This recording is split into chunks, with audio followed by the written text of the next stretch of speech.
നമ്മുടെ കരിമീൻ എടുത്ത് നേരെ നമ്മുടെ മസാലയുടെ മുകളിൽ അങ്ങോട്ട് ഇട്ട് ഇത് കണ്ട ഇതേപോലെ അങ്ങോട്ട് മസാല തേച്ച് കൊടുത്തിട്ടുണ്ടെങ്കിൽ സാധനം സെറ്റ് ഇട്ടാ. ഈ കരിമീനെ ഇങ്ങനെ സിമ്പിൾ മസാല വെച്ച് വറുത്ത് കഴിഞ്ഞാൽ ഒരു പ്രത്യേക ടേസ്റ്റ് ആയിരിക്കുള്ളൂ.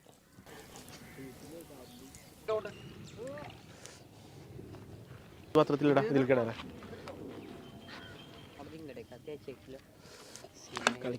അപ്പൊ നമ്മുടെ ചട്ടി ചൂടായ സ്ഥിതിക്ക് ഇതേ നമ്മുടെ മീൻ പൊരിക്കാനുള്ള വെളിച്ചെണ്ണ കൂടെ ഒഴിച്ചു കൊടുക്കുകയാണേ. അങ്ങനെ ഇനി കരിവാണ കരിമീനെ നമ്മൾ ദേ എടുത്ത് നേരെ എണ്ണയിലിട്ട് പൊരിക്കുകയാണേ.